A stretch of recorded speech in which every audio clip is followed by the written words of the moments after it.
Good morning. My name is Alia Miche Flore Bianco, and today I'll be answering the thought prompt D about bullying. I will be reading the questions and giving my answers to them. Have you witnessed bullying at school? If so, what have you witnessed? It was a long time ago, so I can't remember in full detail, but I have witnessed bullying.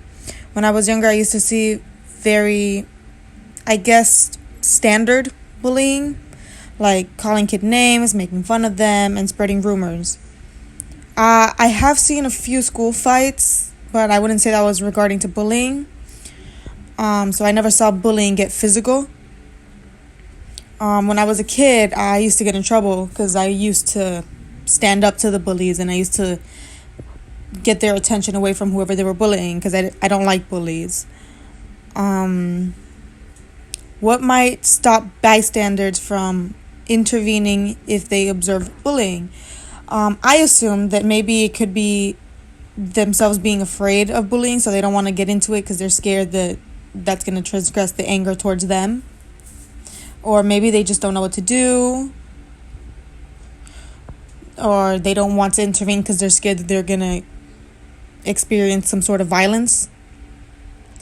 I would also say that they're probably deciding not to intervene because they think it's none of their business, or maybe because they want to imitate the rest of the group.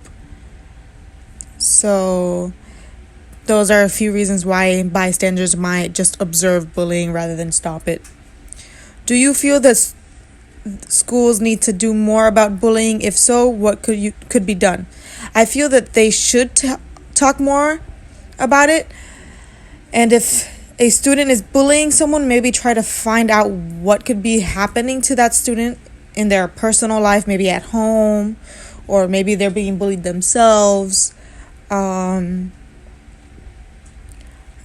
sometimes bullies bully people because someone is hurting them, or they're being bullied, or maybe their parents aren't giving them enough attention. So I would say that schools should really look into what is going on with the kid in their life, because they could be doing it for attention. But also, if I'm being quite honest, I don't really believe that there's much they can do. In my high school, every week we would have different videos sometimes about bullying, other times about mental health and internet safety. And I remember that the students and myself wouldn't take the video seriously, or we would not pay attention to them, because like most young people, we don't often care about things unless they are directly affecting us. So I guess we would just joke around like, oh, this is just something that isn't real. They're just making us watch this, but it's completely unrealistic because it isn't happening to us. And since it doesn't affect us directly, we just pretend it doesn't exist. What do you think is worse, face-to-face bullying or cyberbullying, and why? I think face-to-face is not as bad as cyberbullying, because face-to-face you get a break. You get to go home, or you get to go to your safe space away from your bullies. But cyberbullying follows you home, or at least it follows you to your safe spaces. You can't run or hide from it because it's in your pocket, constantly calling out to you. Cyberbullying can be very hard to deal with because even though friends and family tell you to ignore it, you're not going to. You're just going to obsess over the words and the screen and reread them over and over and over again. And because of that, I feel that cyberbullying is worse than face-to-face. What can the parents do better to curb bullying? I think parents can teach their kids to be kinder to others and not treat their children badly, because sometimes children bully others because their parents bully them or abuse them in some sort of way. I also think parents should be very attentive to their children so they can be aware of their child's behavior changes, maybe because they're being bullied or because they are the ones bullying, because sometimes when parents don't pay attention to their kids, they act out violently, or they do everything that they can to get their parents' attention. So I think parents should be more attentive to their children and their needs, so their children don't seek out violent ways to get their needs met. Do you think the problem with bullying is getting worse or better? I think it's getting worse. People have stopped seeing humans as humans on social media. They have forgotten that celebrities are just people with a lot of followers, or just people in general. still have feelings and they are real. Also, they are much bolder because of the internet. So since they get to hide behind their phones and their computers and their tablets, they write the most grotesque things on the internet because they feel safe to do so behind their phones and computers. They are not afraid to call someone fat or call someone ugly and project their insecurities onto somebody else. Because, number one, they don't see the people on the internet as people. They're like, oh, these are just fake people on the internet. They're never going to see this. Or maybe they know that the person's going to see it, but they don't care.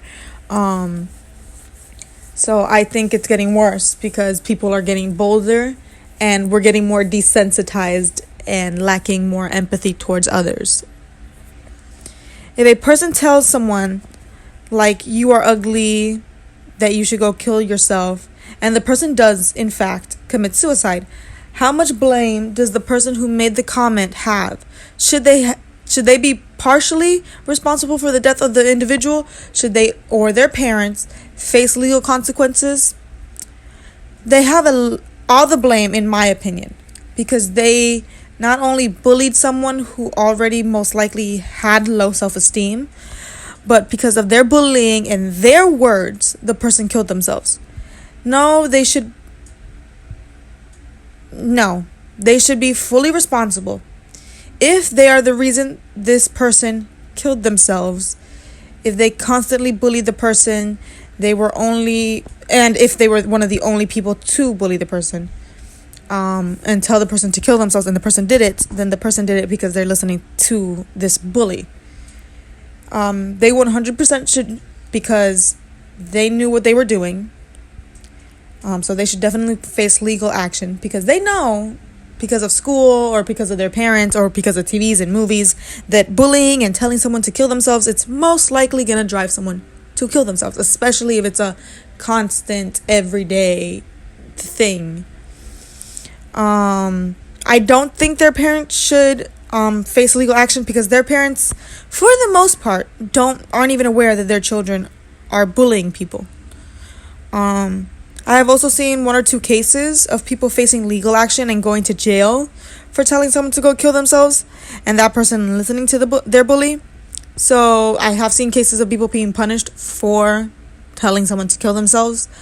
I don't think the parents should get punished because, like I said before, parents very often are unaware that their children are being bullied or that their children are bullying other people, because sometimes these parents, not all parents, but sometimes these specific parents, either they're too busy because of work or other things that they don't pay enough attention to their children and their children's needs because they're too busy providing and forgetting that sometimes you have to provide emotionally, not financially. Okay, that is all the questions and my thoughts on them. Have a good afternoon and thank you for listening.